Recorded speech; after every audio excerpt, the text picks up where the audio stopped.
So last year, you promised the team that you would resume your competitive career if they won a Big Ten title. Any promises this year? No promises, no. We are going to have cake after practice just to celebrate how great we're going to wrestle this weekend. But other than that, that's it. Cake after today's practice? Yeah. I guess we're not invited. Well, these guys eat a lot of cake, and it's special cake. It's sent from my friend Bonnie Epstein from Ohio. So if it wasn't, well, we could have a bring your own cake party, I guess. But Low-calorie cake? oh, definitely no, definitely not. Is that your Sorry. dad out there, Josh? Yeah, it is. Yeah. You just visited him before the tournament? I figured you guys would meet halfway. It's a little closer to him. Yeah, he just comes out to critique me, and no, he's coming out here, and then he's traveling with my wife and Cody's wife.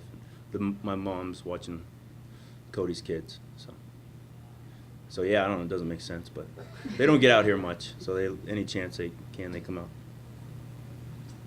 Is he your toughest critic? Probably, yeah. Yeah, he's one of my go-to guys. As far as a coach, and we don't agree on everything, but he's usually right. But we disagree to disagree, I guess, or something like that. How's the health of the team overall? Any injuries from Big Ten? No, team's doing really well. We have nothing but anything. I mean, we're very grateful for the health of the team right now. I mean, they're all doing really well, and it's been a great year as far as that's concerned. I mean, you always have a few tweaks, but nothing. I mean, we're going to the Nationals, feeling great. You talked about the cake and everything, and celebrating. Is that all part of keeping them sharp, leading up to the Big Tens now, between the Big Tens and Nationals, and mentally and keeping them loose, or how do you?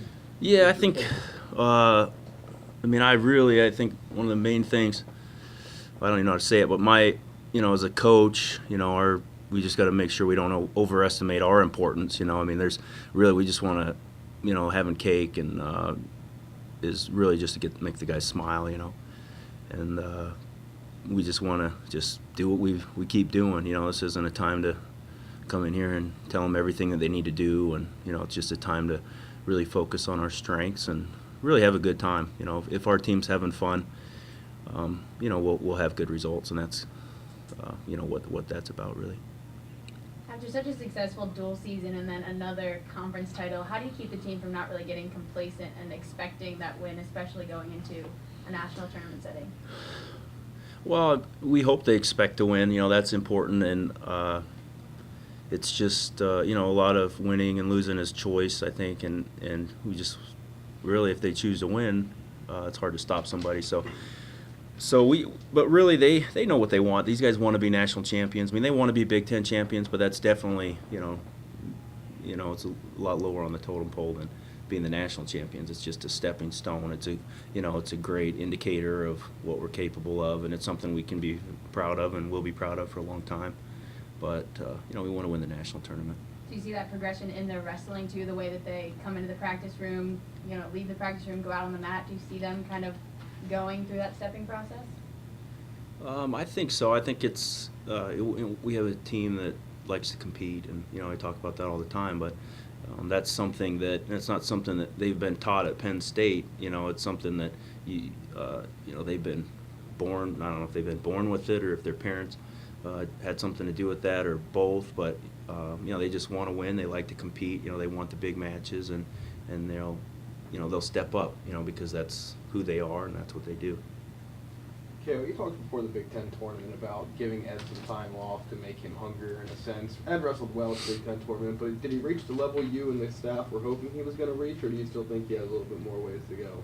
Well, I don't know how you wrestle, much better than how Ed did. I mean, he wrestled 3 very tough opponents, and I think he had an All-American the first round, and had the 4th-ranked kid in the country in the finals, and he was very dominant, and he's extremely talented, and in a lot of ways, conditioning-wise, physically with his speed and his scrambling ability, and mentally. I mean, he just has he has you know, all the capability in the world. So yeah, I'm really happy with Ed, the way he's been wrestling, and he's very focused. He knows what he wants, and he brings a ton to the team. You know, when you have guys like him and David Taylor and Frank and Quentin Wright, these guys that they bring confidence, and they all feed off each other. You know, and I think we saw that at the Big Ten, where, you know, really after that first night, I think everyone was more kind of surprised and kind of shocked a little bit that, you know, we had a rough round, and but they knew what they had to do the next day, and they came through and they did it. Pat, do you want to read the mic up? I can scoop up. Did you say anything specifically to him Saturday, Cal, or just kind of just let it settle? I didn't really say anything. I was just happy for the opportunity to see how they would react, you know, because, you know, we talked about winning and losing, and ultimately, I don't know about ultimately, but that's, you know, that's why they come here. They come here because they believe they can, you know, we can help them win. But there's a lot more to it than that, and responding when things don't go well is one of those things that's more important than winning. And so really, that's all I said, is I was just excited to see what they did. You know, if they were going to step up and climb the mountain, or, you know, put their heads down, and they did. They, you know, they battled back, and that was fun to see. Were you one of the people who were surprised and shocked by the round? No, I wasn't surprised. You know, I believe in the guys, and, you know, we really, you know, literally expect to win every match as a coaching staff. If you don't do that, maybe you're in the wrong profession, I don't know, but when things don't go right, it's such a fine line. It's 1 point. It's, you know, like with Morgan, you know, he was 5 seconds away from being the, you know, maybe the 4 or 5 seed at the national tournament. It's just one way or the other, and when things don't work out, well, you just keep doing the same thing you did, and you know, I think, you know, our job is probably just to stay calm and focused, and because the kids usually will reflect what their coaches are doing, I think, so if it's important. What did happen with Morgan in that last 5 seconds? Did he see the wrong time on the clock, or did he? It looked like, from the description I got, there were about 5 seconds left, and he kind of just stood up and then was able to be pretty easily taken down whenever he had it. Well, he just kind of panicked a little bit, I think. You know, when you have a kid like that who has not had a whole lot of close matches in his life, it's a different world for him, I think. And he just kind of panicked, and instead of sprawling, he turned his back on the guy, and so it looked like an easy takedown. But he wrestled awesome. You know, I mean, the last 10 seconds weren't ideal, but he hit some reshots that were world-class reshots in that match, and some takedowns. So I'm very optimistic about Morgan, and, you know, I'm very confident that we'll see his best wrestling in 3 days or 4 days, whenever it is, of the year, for sure. Do you like the draws overall? Well, I think it is what it is. You know, you go wrestle, and the same things win every time. You got to win the close matches. You know, for us, keys winning bonus points and scoring bonus points, and just regardless of what our draws are. But you know, our draws are fine. They're pretty much you get what you earn, and I think that's what we got. As far as, like, you know, going to win the title and all, you guys coaching like after Thursday night, do you study the brackets? You know, say this guy has this guy, as far as scouting, or how do you know, is there a strategy involved, or you just let them know? Well, we have to know, and you do over the year, or just looking at your bracket, you can get a pretty good idea of who you're going to wrestle. And we have some guys on the team that like to watch film and know exactly what their opponents are going to do, and we have some that don't really care. You know, so it just depends on the individual. But we, as coaches, certainly know what our opponents do, and for the most part, we just want to know what their go-to attacks are, and, you know, if they have any tricks or anything like that. And that's more of what the majority of our guys want to know before they go into a big match. Who are the film guys? It changes.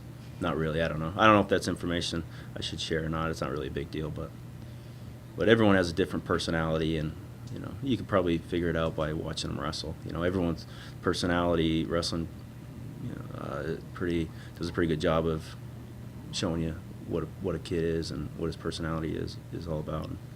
For guys like Nico and Morgan heading into their first national tournament, do you see anybody on the team maybe taking them under their wing heading up to this week? Is that something you as coaches do, or are they kind of on their own? A little of both, I think. And we have leaders on our team. Obviously, that's kind of part of being a leader. And I know Molinaro's really taken Nico under his wing this whole year. And some of our upper weights, Ruth and David and Quentin have really spent a lot of time with Morgan.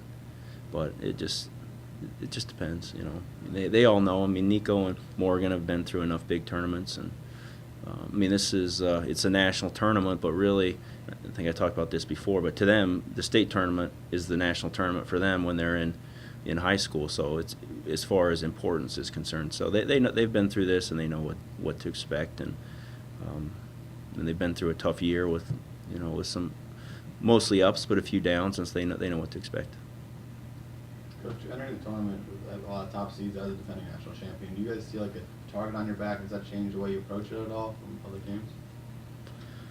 I don't think so. I think our guys individually know what they need to do, and they all have their own goals. And if anything, we want to capitalize on the reputation that these guys have built. And that's one that they wrestle hard and they score points and they win close matches, those types of things. We can't really do much about how other people view us, but I think they've definitely earned and created. You create your own reputation, and I think we have a reputation for performing well at the end and when it matters the most, and that brings confidence to our guys, and hopefully it steals a little confidence from our opponents. Just building on that, what are your expectations or your mindset as far as expectations this year versus last year, when you're defending national champions this year, and last year you didn't hope to expect heading the tournament? Well, for me personally, it's very similar. Last year was we wanted to win, and just like you always do, but that was it was awesome. Something that we'll celebrate and be happy about for a long time. But it's an entirely new year with different teams and different challenges and circumstances, and but our team's for the most part, a year more experienced, and that should bring experience brings confidence, I believe, and as a staff, we're that much more confident, and you continue to learn just like your student athletes continue to learn. But the expectation and everything's the same. We just want to go in there and we want to have fun. We want to have fun, and to have fun, that means that we wrestle the way we wrestle, and that's scoring points and creating opportunities. And if we do that, we'll be fine with the result. Cael, Pearsall obviously had a tough break with the wild card bids.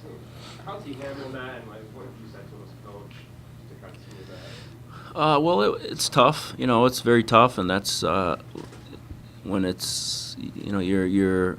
I think he had a great tournament at the Big Ten, and he's a big part of what the team did, and will do. By the way he works and his attitude and the commitment that he makes to the team. And, it's just unfortunate. I think he had as good a chance as, any of the wild card guys. It's just, it's what they look at, and he was right on the bubble there, and it's disappointing, but there's not much, we can do about it other than just tell him thank you, and, we appreciate your efforts, and just keep your head up, and, bring a good attitude, and which he has. He was hurt, and the whole team was hurt. I think that was that's pretty obvious. But you gotta make do with what you have, and we don't get to take him, unfortunately. But he has next year, and hopefully he can come in with the same fire and mentality, and that and start the season off next year that he ended this year with, because I think he came a long way since November and right now, and he's one of those. He's just a great story about a guy that has really put the work in and the time in, and is I don't think he had an extremely successful high school career, but because of his focus and commitment, he's a guy that probably every college wrestling fan in the country knows his name, just because of what he's done. So he's got a lot to be proud of and a lot to look forward to. Then on the flip side, Martellotti was one of lucked out with the break. How's he going into this weeks of practice? Do you see an extra sense of focus from him, more urgency? or anything like that? Well, he's a pretty laid-back guy, but that was a big match for him. I don't really think he probably would have gotten a wild card had he not won that match and earned his way. The 7th place match? Yeah. Yeah. I mean, that's not saying he's not one of the top 30 guys. He absolutely is, and he has the ability to score a lot of points for us, and that's what we're expecting out of him. But that was a big win for him. He really had to, really suck up some guts there in the third period, and he did. I was really proud of him. He gave up a hand clasp point and got taken down right at the end of a period in the second period, and things weren't really looking great for him, and he still found a way to win that match and qualify for the national tournament, and we need that same effort this week. He hadn't been able to do that so much during the regular season, had he? It seemed like maybe if something went wrong, he didn't have that again in the third period. Did something change where he was able to counteract that this time? Well, that's a good question. I mean, he has had some struggles in the third period, and that's just something that I think is more of a choice that he has to make while he's out on the mat, and hopefully him making that decision to finish strong and win in his last match will continue on. But it's all a work in progress, and it's all about confidence, and he just knew we needed him, I think, and I think there hasn't been a more dire situation than what he saw in his last match, and he really responded well. So I can only expect that he'll do the same thing moving forward. After Frank's win at the Big Ten, he showed a lot of emotion that came off the mat. I know he's been really good all year. He didn't allow a single point in the tournament. Do you think he's taken his game to another level, even in the postseason now? I think Frank is definitely taking it to another level. He's very energized and very focused, and just as enthused as anyone I've ever seen going into the national tournament. More of the challenge for him is more just keeping him calm and making sure that he, waits for his pitch basically, and just stays ready. But he did a great job at the Big Ten. He really looked awesome. He had a match that was a big match. It was getting us started and in the finals, and it's a tough opponent who he's had a pretty good match with in the duel here. Had I think a major against him in the Southern Scuffle finals, but when the heat was on, well, I guess the heat was on at the Scuffle because it was a tight team race, but he's really wrestling well. So I'm excited for him. He's worked extremely hard, and he wants to win very badly. Cael, if your team is the favorite going in, as a lot of people think it is, who would you say are your biggest challengers at a team level? Well, I think if everybody finishes exactly how they're ranked, I think Iowa wins the national championship. And I think Minnesota and Oklahoma State are right there, and then Cornell, I would say. So Iowa's definitely, as far as seeds go, they're the team to beat. We've got to make up for that with just wrestling above our seeds and scoring some bonus points. Cael, how does the traveling work this time around? I know you guys were able to take a set amount to Big Tens. Is it the same deal for nationals, and who are you guys going to take? No, we can't. If they're not a qualifier, we can't travel them to the nationals. I mean, we have guys that are going to be there. I would, expect a lot of our guys to be there, but they are responsible for getting there and housing themselves and all that stuff. I mean, just like last year, same thing. But when they presented the trophy, if you see our team trophy, kids were climbing over the balcony and coming down and climbing up, and doesn't make for a good uniform picture. But that's the team, and they're all part of it. So. All right. Anything else? You talk about your weekend a little bit as far as watching three recruits win state titles and then getting your heavyweight coming in as well? Well, I can only talk about kids that have signed NLIs, and we went 3 for 3. We're not. Our focus isn't on them winning so much as more about the attitude that they take to the mat, just because that's more gives you a better idea of their long-term potential. And we're very happy. I mean, Gulabon won his 4th state championship and did so in a nice fashion. And I didn't realize that there hasn't been a 4-time state champion since Jeremy Hunter a few years ago, and if you look at the guys that have won 3 state championships in PA, that's quite a, that's quite a story. It's not like you winning 4 in Utah or anything like that, but it's pretty good. And that's a joke. That's a joke. But yeah, we're very happy. They wrestled very well. Bites is a fireball.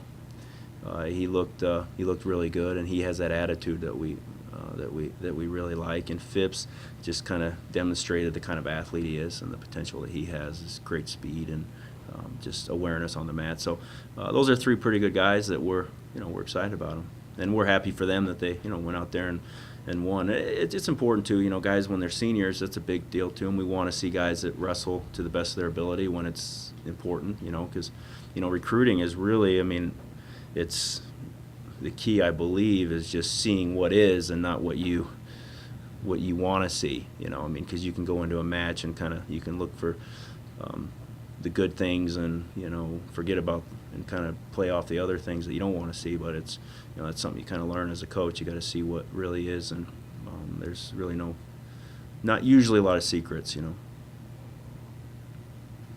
Anything else? All right, great. Okay, thanks guys. Thanks, Cael.